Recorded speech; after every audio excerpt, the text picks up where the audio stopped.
Okay, great. Hi, everyone. Thank you very much for showing up on time and for bearing with us while we got set up. So let's just get started.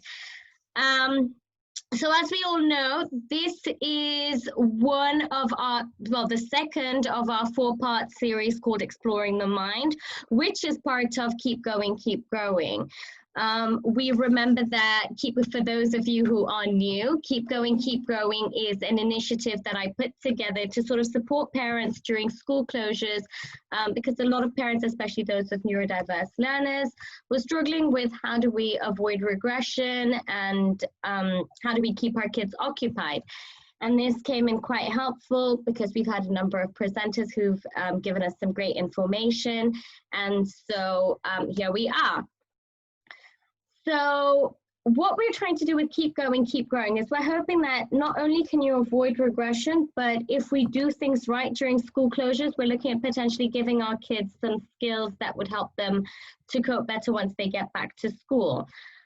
So next week's session is on metacognition, and then we're going to have a meet and ask the panel session. So if you've registered for this one, then that gains you entry into the next few sessions. My name is Nazia Ansari, as most of you know. I'm an inclusive education consultant here in the UK. I have over 14 years experience, and I'm able to thankfully consult for families in the UK as well as outside of the UK, and it's been a very interesting experience during these school closures. My experience spans from working with learners, neurodiverse learners, training teachers and parents, and developing bespoke programs for learners. So let's look at a few of the housekeeping rules before we get started. As you know, this session will be recorded. If you don't want your identity to be disclosed, you can turn off your mic, turn off your camera. In line with our privacy policy, please do not disclose the names of your children or your place of work. Just note that we're not providing any medical advice. If you're going to try anything, observe caution. Use the chat to make any comments. So considering that today I'm going to be presenting, Scylla's going to be taking down any questions, and then she'll just pass them on over to me as and when we can. And then we can address any other questions that you may have at the end of the session. If you have anything that you'd like to discuss further, you can feel free to contact me. Great. Let's get started. Are we all ready? Can I have a few thumbs up just to know that we're all good to go? Great, thank you, perfect. Thank you very much. Okay, so today we're going to be talking about supporting executive functioning for routines and self-management. So the thing about Keep Going, Keep Growing is we're not only looking at academics, we're looking at the things that are outside of academics that do impact academics. So just bear this in mind while we're going through our session today. Great. So before we start, I'd like for parents and professionals to share with me what your experiences have been as far as keeping your children on task is concerned, getting them to follow routine. So use the chat box, and I'd be interested to hear how this is all going for you.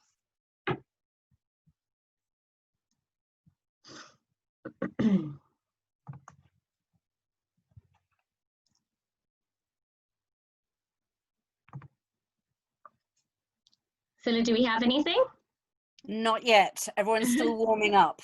Everyone's still, I know, we've started off the session by thinking, so. In the meanwhile, I can share with you a few of the experiences that I'm hearing from some of my friends and some of my... Okay, we've got from under 10, very good for the pre-10 day by day. Okay. That's from Pauline. Okay, great. And some of my parents have been talking about trying to get their kids motivated and ready for schooling for those of you who have Didn't quite their get children. Do you want to just restate what you're asking? Sure. So I'd like to know what your experience has been during school closures as far as keeping your kids on track is concerned and following routines. Have you got a schedule in place? How are the kids coping? Do you find you need to remind them repeatedly about what to do or get them motivated? So just share with me what your experiences have been so far. I think Pauline's comment is very relevant, that your under 10s are still very keen to please and get it right, whereas your pre-teens and your teens are getting into that too cool for school stage, aren't they? Yeah, definitely. Any other comments that we want to share, one or two? With schedules, it works supported with rules, especially for learners with autism. Yeah, perfect.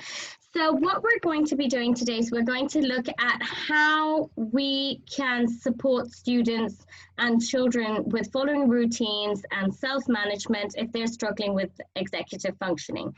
So by the end of this session, we're hoping that parents will understand what executive functioning is and how it helps us follow routines, what a breakdown looks like and how to fix it. So by the end of this session, you should be able to better support your child and be better able to contribute to your child's development. Great, so let's keep going. So we're going to start off by looking at this. Little Billy is getting ready for school. Mornings are usually really tricky. It takes him ages to get through all the things he needs to do. Not to forget to mention the fact that sometimes he ends up playing with his toys instead of getting dressed. And trust me, in this house, this is something that does happen. Sometimes when my son's supposed to be getting dressed, we go to his room, find him half dressed and playing with cars. So the bit that drives Mum up the wall is that he somehow forgets the most essential things only to realize when they're already at the school gates. So where has all of this fallen apart? Little Billy's routine has fallen apart because he's got distracted by toys, he's taking ages to finish his tasks, and he sometimes forgets what he needs. So let's look at executive functioning. So we just want you to just bear that scenario at the back of your mind, as well as any scenario that seems to resonate with you that might be quite similar in your own environment. So executive functioning is the skill of organizing, planning, and problem solving. It involves managing distractions, paying attention, monitoring, and regulating our emotions, and that's quite self-explanatory. So if we look at executive functioning, it's broken down into 4 skills, and these are working memory, response inhibition, shifting focus, and goal orientation. Now, these 4 skills make up what we call executive functioning. And these 4 skills also play a role in academic development, but we're not really going to be focusing on that today. But hopefully by understanding this, you'll also be able to understand where your child may be struggling as far as their schoolwork is concerned. So if we start by looking at working memory, if you had attended last week's session, you'll recall Scylla talking briefly about it. And working memory basically holds on to the information that we need to complete a task. So for example, as an adult, I use my working memory when I need to remember the things I need to buy when I go out shopping.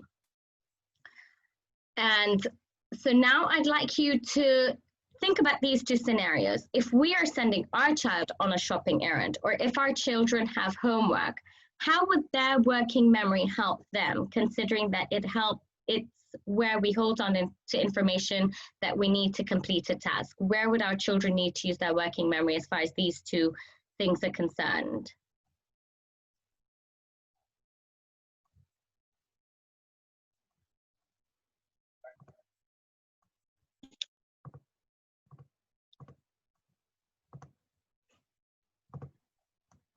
Come on, guys, be brave, have an opinion, join in.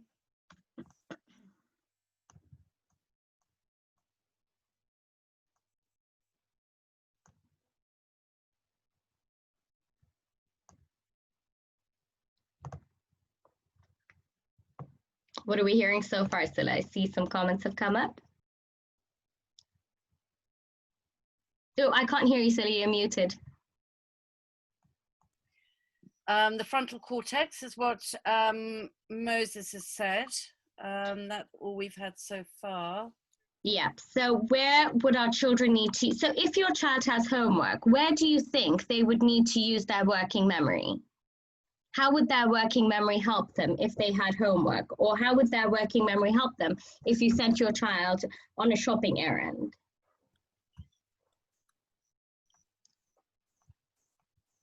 So I've just put in a comment saying holding the immediate information ready so you can access it.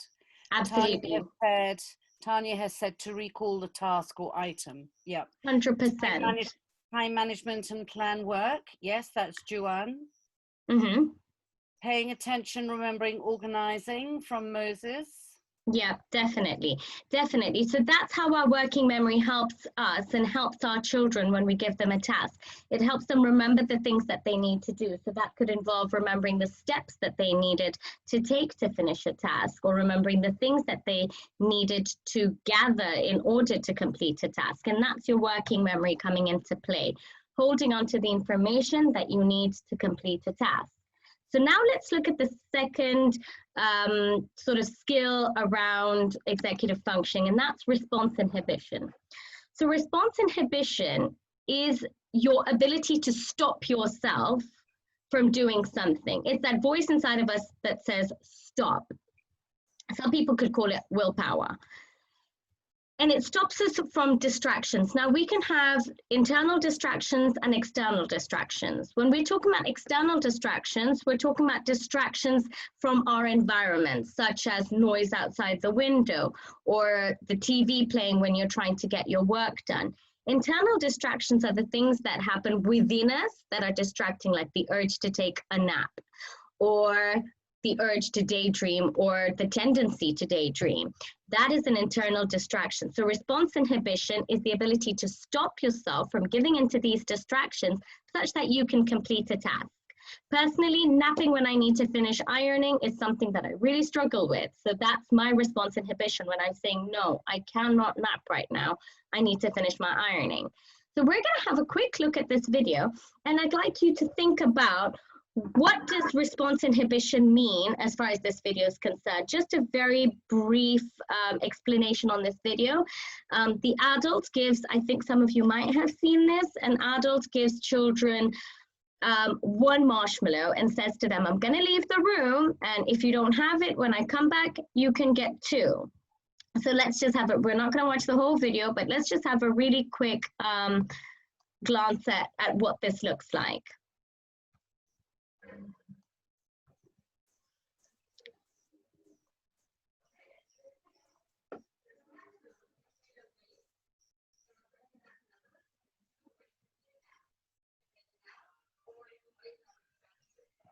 Sorry, Nazia, the sound is too low. I don't know whether it's on my side or it's everyone else. I think it's okay. Just watch it. Okay. You can just get it from watching based on Nazia's introduction. Okay. Okay, and there's some subtitles.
Okay, so there we have it. So we've got other things that we need to think about, like that little boy saying, so don't show her. But aside from that, when we watch that video, what do we understand about response inhibition? Where are the children required to inhibit their responses? What sort of things did you see them doing to get them to resist the temptation of eating that marshmallow, sitting there staring at them in the face? Firmly not looking at it. Yep. Go on. Holding his hands firmly away, out of the way. They had to put their hands on the table. Yeah. Most kids that waited distracted themselves, but those that looked at the marshmallow, they ate it. wanting to sing as if to distract himself, talking to each other, putting his hands away, trying to remember they'll get more. And yes, Brilliant. they had to keep reminding themselves, didn't they? Exactly. So we see response inhibition is a very active process. It's not something that you can just do. So I want us to think about that as well. So that's the second skill that we've looked at that is under executive functioning. So let's look at the third skill that is under executive functioning, and that's if I can get this to work. Brilliant. So the third skill is shifting focus, and that is your ability to take your attention from one thing onto the other. So what does that mean? You need to stop thinking and doing thing A, and in order for you to start doing thing B. So for example, this might look like you're reading a book and your child starts to talk to you. You probably need to stop thinking about that book and start paying attention to what your child is saying. And that is shifting your focus. So sometimes this can be quite interesting if something significant has happened, and sometimes as an adult we can even struggle to shift our focus, and that can interfere with the next thing that we're supposed to do. For example, you have an argument with someone and you can't stop thinking about it. You struggle to shift your focus. So I want us to start to think about that thing that happened that your child just keeps thinking about or talking about. So for example, when my child watches Mickey Mouse, we can't seem to move forward from that. They struggle to shift their focus. So I'd like for you to just start sharing about the things that your children seem to struggle to shift focus with. And while we do that, we'll just move on to the last one, and that is goal orientation. So goal orientation is exactly that. It is your ability to make a plan and follow it for you to achieve your goal. So for example, as an adult, I may have a day that is really busy. And so my goal orientation skills will be used when I'm planning out my day. I may use a strategy where I say I need to go to the furthest place first, and these are the different things I need to do, and check them off as I go. For a student, your goal orientation skills are needed if you're completing an assignment. If you need to plan out your day as well, I mean, kids nowadays have quite busy lives, and so they might need to plan that out as well. And if they're completing a project, is when children may need to use their goal orientation skills. And we're going to look at that a bit further. So now we've understood exactly what executive functioning is and what it entails. I'd like you to tell me where you find yourself needing to use any of these skills, or where you struggle in any of these 4 areas that fall under executive functioning, as well as thinking about your children. Where are your children strong? Where do your children struggle?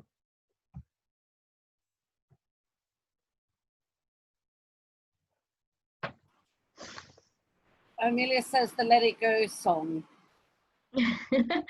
That's a good idea. Oh, we've got someone who's just annotated some great Sorry, words. I've got heavy rains. I hope you can hear me. Response inhibition is weak. From shut up. Response inhibition is weak.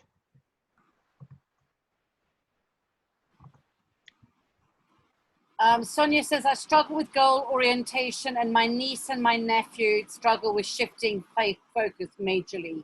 Goal orientation. My child struggles with shifting focus, especially if the task is interesting. Brilliant. And I mean, I do like that some people were also talking about themselves. Personally, I struggle with working memory. If I don't write it down, I'll forget about it in about 3 minutes. And so it's important that we understand what it is exactly, that where the demand is and where we struggle. Okay, great. So let's move on. Now that can you say that you fully understood, or well, you've adequately understood what exactly executive functioning is all about and how it helps us, how it plays a role in our lives? Now let's shift focus and think about routines. What is a routine? So personally, my morning routine is I wake up in the morning, brush my teeth, get a cup of coffee, work out, get dressed, and start my day. What about your routine? So can some of you just quickly list down the first 3 things that you do early in the morning?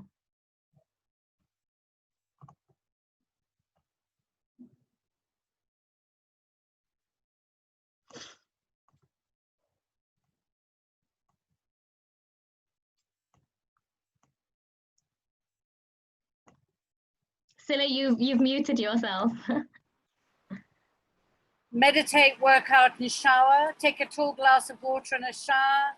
Wake up, take breakfast and read a book. Get up, shower, make packed lunches. Brush my teeth. Snooze. Shower, teeth, dress. Give my birds food, shower, eat, dance. So when you first wake up in the morning, Tanya, the first thing you do is go back to sleep. That's like me. That's Prayer, like me. work out, shower. Okay, brilliant. So wake up, pray, take a shower, and proceed to make breakfast. Brilliant. So if we look at it, let's look at the features of a routine. We can agree at this stage that a routine, sorry, it keeps on going on to another slide without me actually wanting it to go on to another slide. So just bear with me if we're going back and forth. So the thing that we can appreciate is a routine is something that we do every day or often. It's usually in the same sequence or involves the same activities. It has a beginning and an end.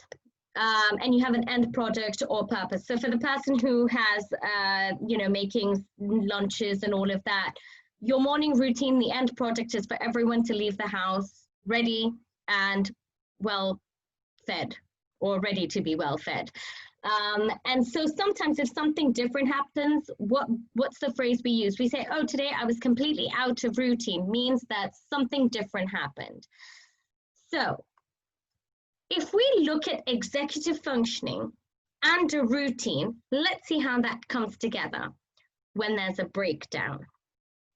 So if there is a working memory failure, which often happens to me, you will forget to do something or you'll miss out on a step. So your child will forget to do something or your child will miss out on a step. When my son was quite young, that step often involved him forgetting to brush his teeth. So he'd be all ready, but then he forgot to brush his teeth. And that was a working memory failure. Not a pleasant one, but it was a working memory failure.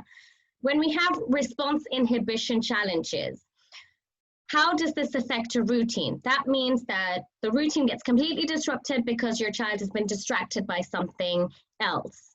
And so they've been disrupted, that whole routine has been disrupted. When we have a difficulty with shifting focus, how does this disrupt a routine?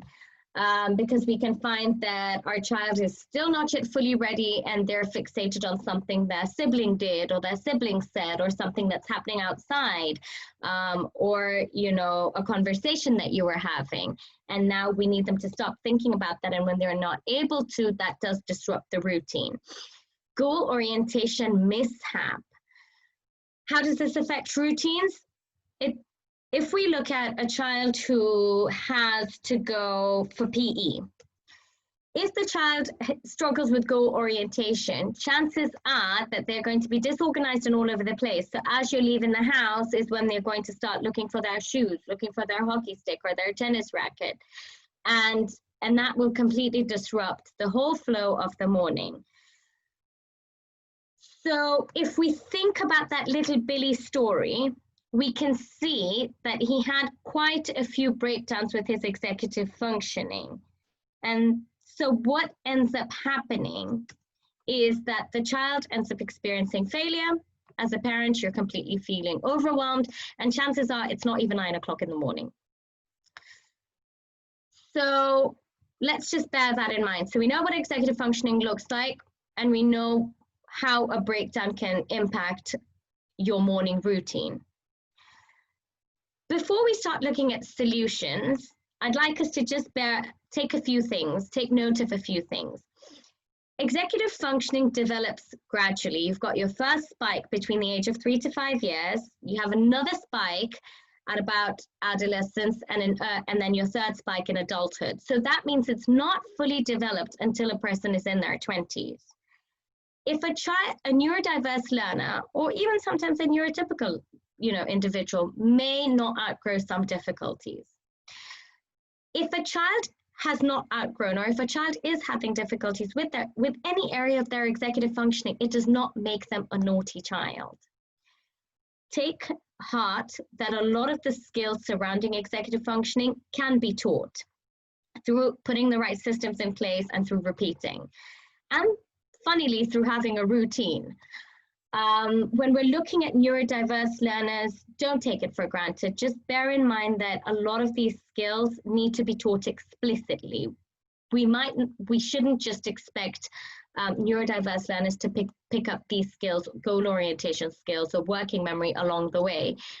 We want to sit down and teach it in a very structured manner. So the way forward is, first of all, we now understand what executive functioning is, so we acknowledge the difficulties our children have. So when our child forgets something, rather than getting cross with them, we can now acknowledge that they maybe had a working memory breakdown or a goal orientation mishap. The way forward also involves helping the child, not punishing the child. And how do we help them? By giving them solutions. And where possible, give them some accountability by making them part of the solution. So now let's start to think about how do we solve these problems. So I know someone who says, don't come to me with problems, come to me with solutions. So we're having a solution mindset. If your child is struggling with working memory, that means that they're forgetting to do something or missing out on a step. We can resolve this by teaching our children to make to-do lists.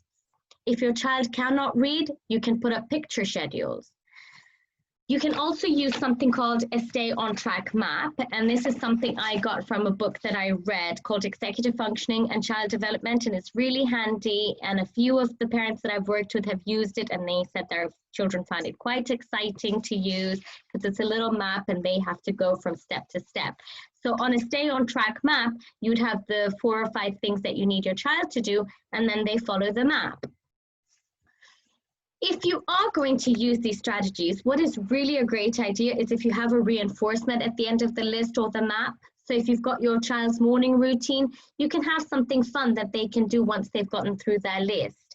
If you are going to use a reinforcement, please ensure that that reinforcement is available and delivered immediately.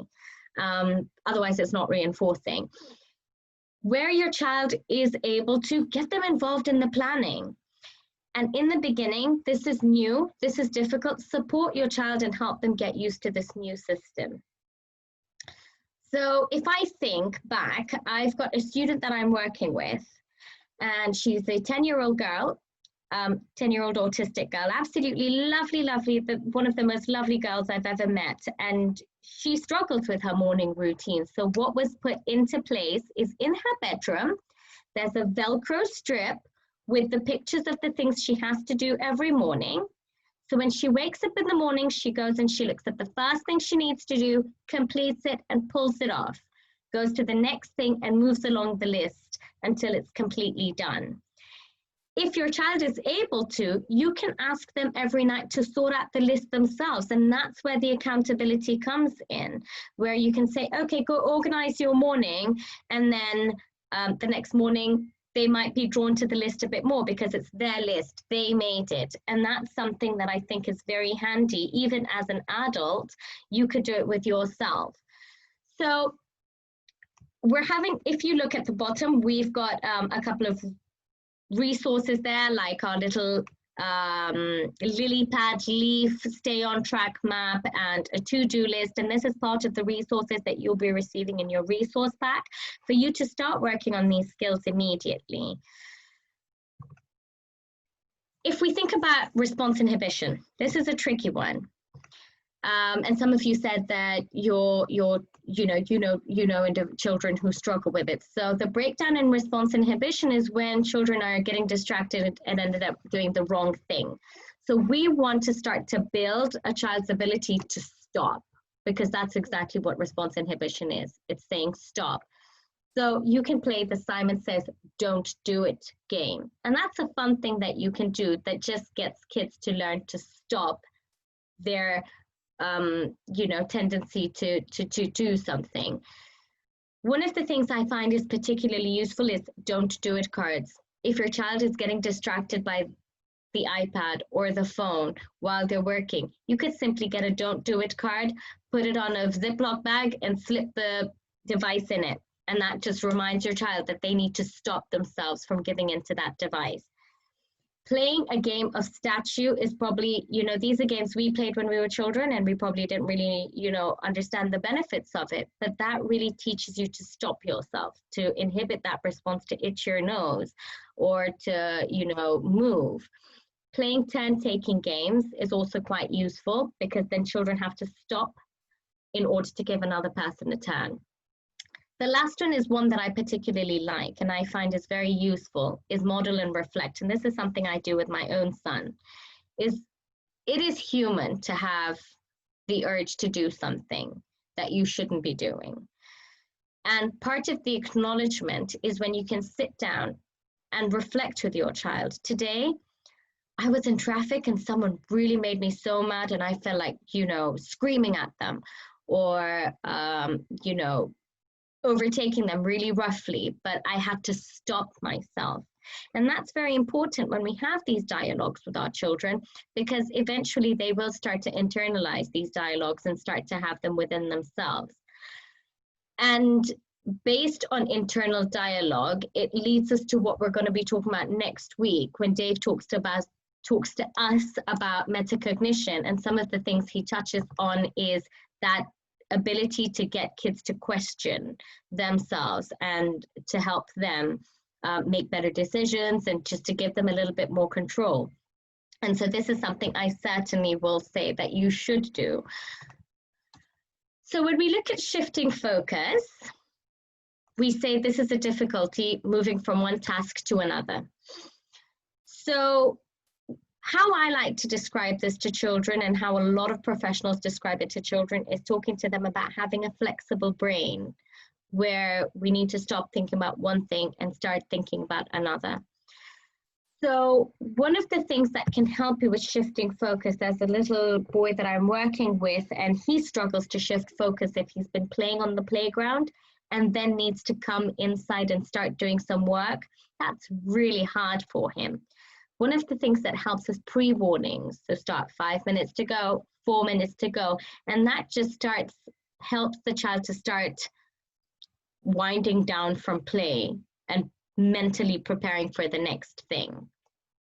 You might want to use now and then cards, and I'm going to explain to you something very quick about that. And if you're going to use pre-warnings and now and then cards, you could also have a timer so that your child knows that they've got something measurable, something visual that'll help them know when the time's going down.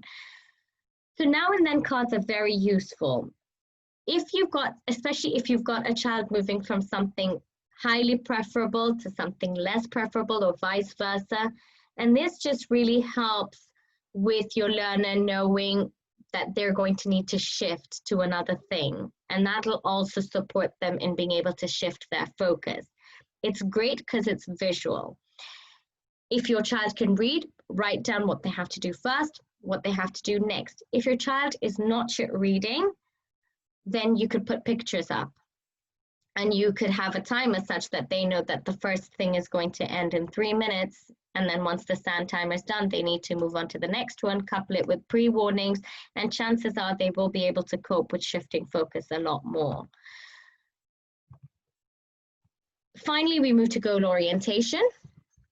And goal orientation, the breakdown is where a child is disorganized. So one of the things you want to do is have a child make a plan. Make the plan for the child if they're not able to, but try and involve them.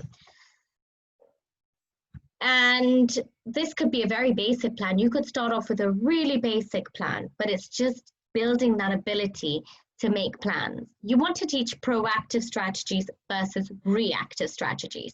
So when I say proactive and reactive, what comes to mind? I'm interested to know what comes to mind when you hear proactive, reactive. And this is, yeah, so just let me know what everyone has to say.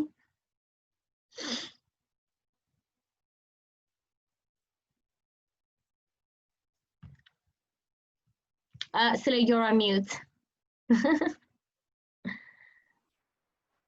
I think being proactive, you can think about being ahead of the game. So you're creating preparation, whereas reactive is being more reflective. Mm-hmm. Going back over it, yeah? Yep. Planning ahead, proactive, seeing the problems and being a step ahead. Proactive means that the child is able to do tasks without being really told to stay on schedule. Reactive, dealing with what has arisen or what was not foreseen. 100%. I like that. I like them all, and I especially like that second one, because that last one, because I feel that last one really has the reactive bit down. Because so if, for example, let's have this, you know, case scenario of a PE lesson. So my child knows it's PE. A proactive strategy would be for him to make sure his PE kit is at the front door or even in the boot of the car the night before. A reactive strategy, it solves the problem, but it's reactive would be him going to school, realizing, oh, I forgot my PE kit, and then having someone phone me to say, could you bring my PE kit over? So when we send the PE kits, then we're teaching our children reactive strategies. When we tell our child, okay, if you forget your PE kit, you can call mommy and mommy will bring it over for you. We're teaching them to be reactive. What we want to do is we want to teach them to be proactive, and that's where making a plan is concerned. Have timetables and schedules up. They're really fun to make. You can get your kids to make chunk tasks. And this is something that I think is very helpful with goal orientation, especially if you've got something that's quite big. So right now I'm working with an IB student, and part of IB is they have to do something called an extended essay, which is a pretty long essay for a high schooler. And of course, writing that essay, there are lots of different things that they have to do. They have to do their research, and then they have to write their rough draft. They have to write then their first draft, hand it in, and then do their final draft based on the responses. So we can say that we're chunking the tasks such that you have to do your research first, then your rough draft, then your first draft, then your second draft. However, sometimes you might need to break it down a little bit more. And how did we break this down? We said research, and we chunked that research even further to say, you're going to need to do research on the person that you're, so he's looking at something called surrealism in theater based on a particular figure. So we chunked it even further and said, when you're doing your research, do your research on surrealism first, then do your research on how it impacts theater, and then do your research on the figure. So you want to chunk it, and if that's difficult, you can break it down even more. But goal orientation is very effective, especially with neurodiverse learners, if we break down to make it as achievable as possible. And if it's on a list and they can check it off, that's even better. It gives you a really good feeling to check something off. It's a really, really, you feel a sense of achievement. And use timers. So if your child has got their goal for the day, their plan for the day, you could use a timer to say, okay, you're going to spend an hour on schoolwork, half an hour on something artwork related or whatever it is, and they can have a timer that just goes off that reminds them that it's time for them to move to the next task. Now, again, some handy tips are provide your child with a reinforcement when they follow their plan. Get your child involved in the planning. And this is something I know in our home we've really worked on, is getting my son to learn. He's, you know, to learn to make a plan for the day, and he's getting better and better at it. And I think that's a life skill. And you can also, one thing that's fun is, as much as you get your child to make a plan or get your child to write instructions, you could get them to make someone else follow their plan, or get someone else to follow their instruction or a recipe or something. And that just helps them see what it looks like with another person. And they could even get some constructive criticism. You could, if they're siblings, they could switch plans or something like that. And that could be quite fun. Again, we have some resources that we're going to be sharing with you that you can use to build your child's goal orientation skills. So in a nutshell, we're just going to do a quick recap. Executive functioning involves working memory, response inhibition, shifting focus, and goal orientation. And we can support executive functioning by writing tasks and plans down, having a timer or something measurable, offering reinforcement, involve the child, have them sit with you and talk them through the plan, and eventually get them to make a plan that you can then look at and improve. Executive functioning these skills, working memory, response inhibition, they can be quite exhausting, goal orientation. So give your child a break every now and then for them to just re-energize. Have conversations, talk about the struggles that you had. Oh, you know, I went to the shop today and I forgot to buy things down, I forgot to write things down, so I didn't buy everything I needed. Maybe I should have written a list down. And that is an important conversation for you to have with your child, so that you're modeling, you're showing them it's okay to forget, but we can fix it by using a proactive strategy. Most of all, be compassionate. Understand that it is a real difficulty, and being harsh is not a solution. Now, the interesting thing is we've looked at executive functioning as far as routines are concerned, but executive functioning can affect learning. It can affect school experiences, socialization, self-esteem, and play.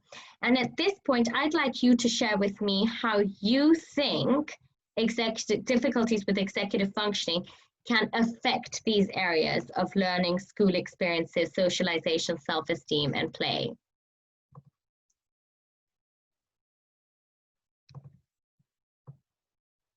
Scylla, you're on mute in case you're going to start saying something. I've just put down writing stories. It's absolutely executive functioning, and people kind of don't realize that. Yes, and if I sit and I think exactly. If I think about that, writing stories or writing anything down, we look at that goal orientation. That's a beginning, middle, and end. And if they don't have that goal orientation, how do you expect them to write down a story, which is requires a lot of planning? Yes. Anything else, Scylla? Self-esteem. The child will feel more confident and will feel organized. Yeah, that's from Sonia. Yeah, 100%. If we think about the child who keeps on forgetting their PE kits, if their working memory is having some difficulties, then they're probably always going to be getting yelled at in class and getting told off and getting, pointed out if they've forgotten their homework.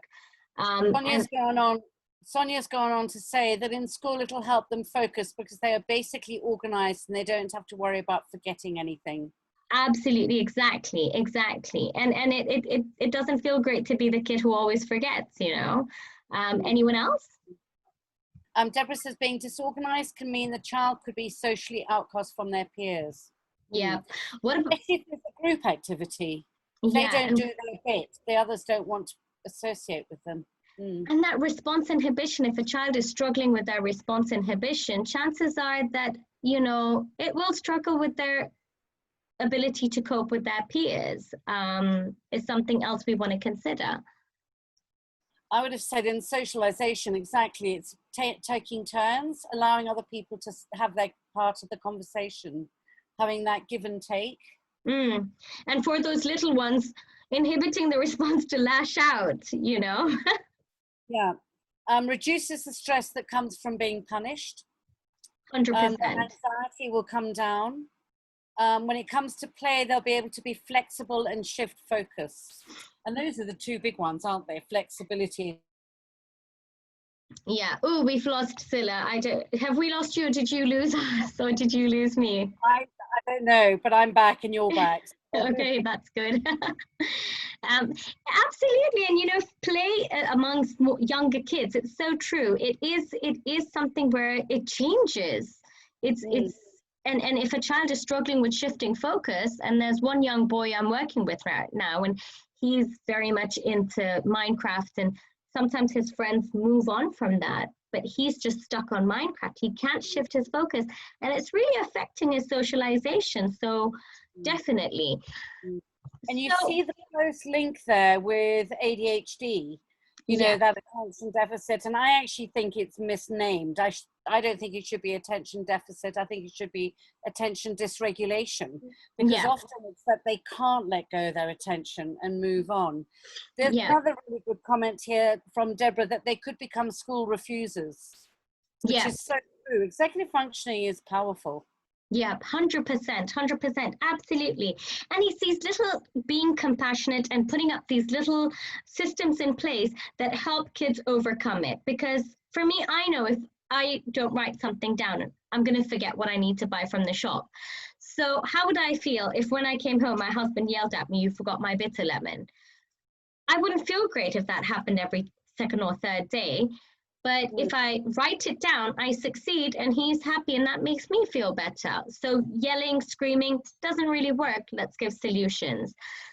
So if you are able to, I'd like you to pick one target that you are going to try and work on with your child for the next 2 weeks. And I'd be interested to hear how it goes when we have our meet and ask the panel session. The last time we did this, some of our participants were actually able to share pictures of their little to-do lists that they had their children follow. And that was really exciting and really nice to see that all come into play. So I'm going to give you a few minutes to pick at least one target. Remember, I'm sending you the resources, so you don't have to worry about all of that. It's just about implementation. And please put in the chat box which ones you think you're going to try your hand at for 2 weeks. While they're doing that, I'll just mention a couple of the other comments. Moses has said, if it's not well checked, executive function combined with other learning activities can lead to truancy and defensive and finally hate school. Learning, the child will learn better if they that jumped, sorry, feel I missed that. Okay, number 3, okay, we've lost all those comments now. Sorry. Accepted his school environment, and that may be a developmental thing rather than something like executive functioning, wouldn't you say? Yeah, I didn't hear what you said though. Shut up, said, my son hasn't yet accepted his school environment. Yeah, that could be.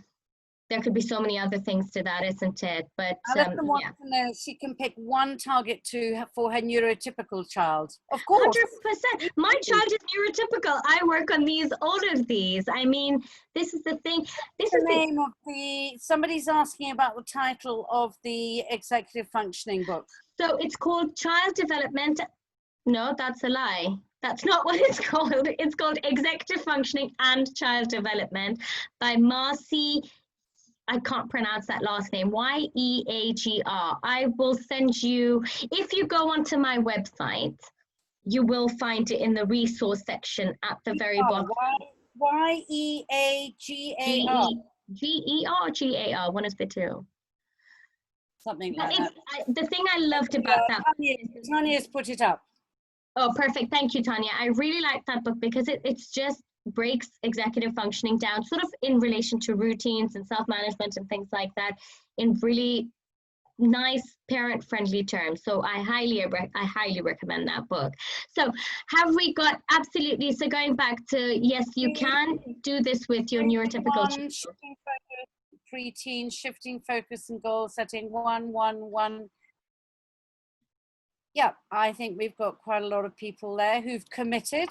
Brilliant. So I'm really excited to hear how that works in 2 weeks. So as you can see, we've looked at what executive functioning is, how it helps us, and how things fall apart when we have an executive functioning breakdown. And we've looked at different strategies that we can support our children. One thing that we've also recognized is that it can affect learning. And neurodiverse learners deserve to be given a break, but sometimes you need something, you need to work with a multidisciplinary team if we want for their schooling experience to be successful. So the professionals I highly recommend that you access is an inclusion expert like myself, if possible.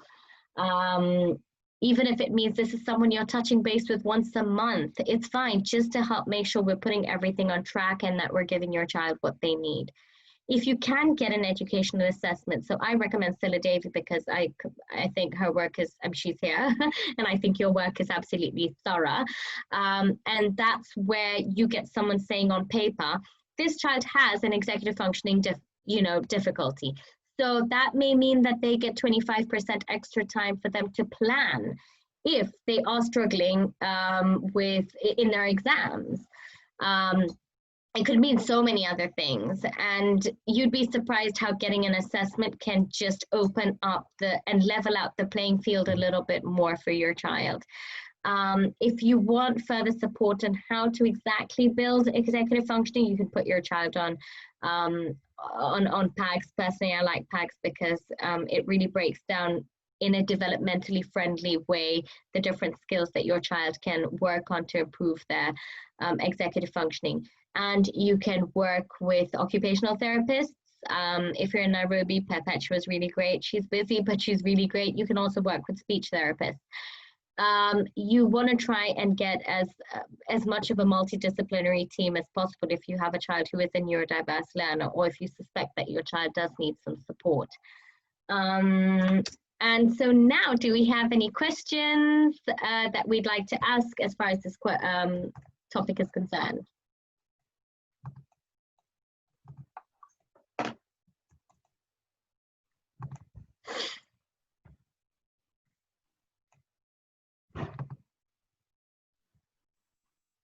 I'd really love to hear about ADHD in relation to executive functioning, also autism, and maybe books you would recommend. Yeah. Okay, perfect. ADHD Yes. and executive functioning have a very close association. Absolutely. And sometimes if a child's struggling with executive functioning, sometimes it can be mistaken as ADHD. Isn't that right, Scylla? Exactly. So if we look at ADHD, some of the difficulties that you will find is response inhibition. So how does that present itself? Blurting out answers. So that impulsivity is related to response inhibition. And also goal orientation. ADHD children are known to be quite disorganized, and that's their goal orientation skills that need support. If we look at autism, shifting focus is a hard one for autistic students. I have a little girl I work with, and she's completely frightened of fire alarms. And there was a fire drill due. And that whole week, she really struggled to shift her focus into learning because she couldn't stop thinking about that fire alarm. So what we did is we used a first and then card, and we said, first, you need to do your whatever tasks, and then we can talk about fire alarm for 3 minutes. And that just helped her because she knew that she had an outlet, but it was about being compassionate and understanding this is a real concern for her, but supporting her ability to shift focus. Working memory also may be difficult for children with ADHD. With autism, working memory, it's very interesting. A lot of the kids I work with autism, but it's funny, if you put it in visual, then they remember all the steps that they needed to do, and something just like as simple as putting up things in pictures or writing them down, I think opens up their working memory a little bit more. And repetition, I think. Is it possible to get these slides? Yes, absolutely, Sonia. Yeah. At what age do we start teaching goal orientation? Scylla, I don't know if you'd agree with me. I think that you can never start early enough. Yeah. The little games. Never start. Even your little toddlers can start understanding cause and effect. And that's really what it's all about, is cause and effect and shifting. You know, Alison, I'm sitting and I'm thinking that even goal orientation, you can sit down with your little one and say, right, what are we going to do today? Let's plan out our day. We're going to go for a walk, then we'll bake, and then you'll come home and do some coloring. So we're going to put that down in our little list for today. Or we need to bake. What do we need to do first? Get our ingredients and involve them. It's just the amount of support that you might give a very small child is a lot, and will reduce as they get older sometimes. But yeah, I don't think it's ever.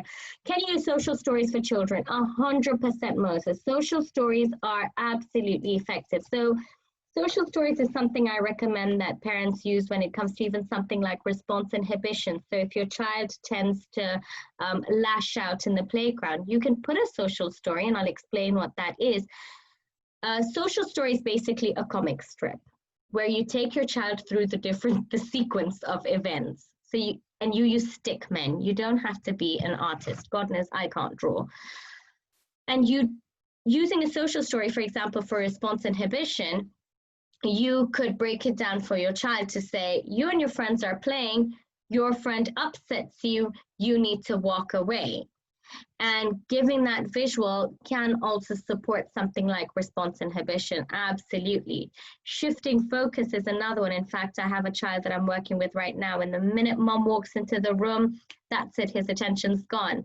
So we put a social story in place about how the little boy is working. When his mom comes, he says hello and keeps working. And we repeated it, and it's really turning out to be quite useful. If you want to learn more about social stories, I've forgotten her name now. Carol Gray. Thank you. Carol Gray. Cause and effect perspective helps, yeah, for the young makes more sense. Absolutely, absolutely. And cause and effect is, you know, this is the thing, cause and effect is you start off with cause and effect toys. If I push this button, this thing pops up. And then you move it into stories, cause and effect, for them to see the boy fell down because of something that happened. And you know, and it just helps you also look at proactive. It helps you look proactively, because then you can look back. Thank you, Tanya. It helps you think about if there was an incident in a book that's based on cause and effect. You can even look back and say, what could the boy have changed? And that also helps with that dialogue. I think cause and effect is something that has got so many different benefits and teaches children so much. Any other questions? I think the simplicity of list making is something that you mustn't underestimate. The power of allowing kids to verbalize or visualize the order and the consistency and routine is so important to help them build that executive functioning. I completely agree. And Scylla and I were having this conversation before this, and we were going back and forth about, is it executive functioning for routine? Is it routine? Which one do we do? And the point that came away from it is routines and executive functioning are symbiotic. You need a strong executive functioning skills to follow a routine, but following a routine builds strong executive functioning skills.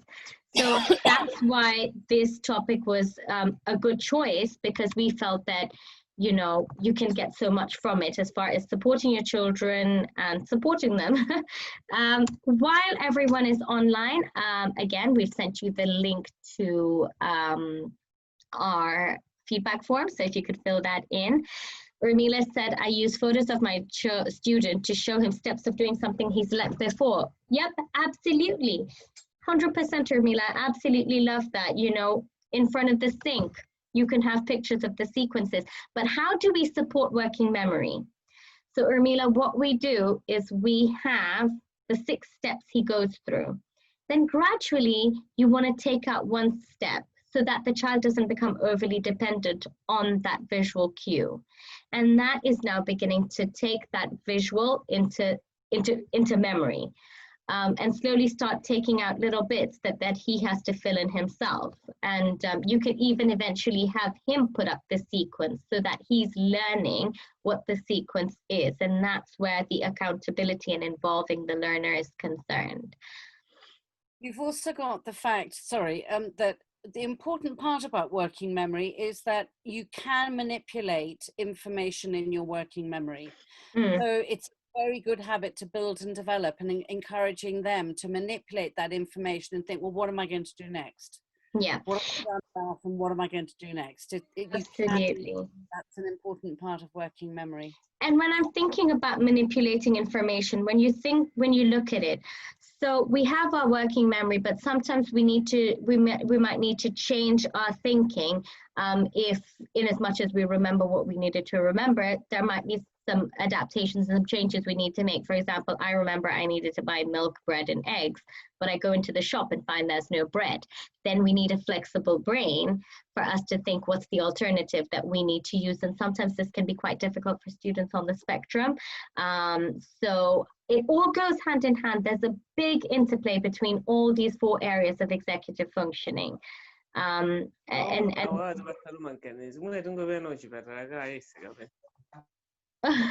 Sorry, I don't know what happened there. Do we have any other questions or comments that anyone would like to share? Do you see the connection between working memory last week and executive functioning this week? Yeah. Do you see how they come together quite well? Yeah, and absolutely. And then next week we're going to have Dave talking about metacognition, and that's why we call the session Exploring the Mind, because you have such a nice holistic view, and we can then really understand our students and support and strengthen each other. Absolutely, absolutely.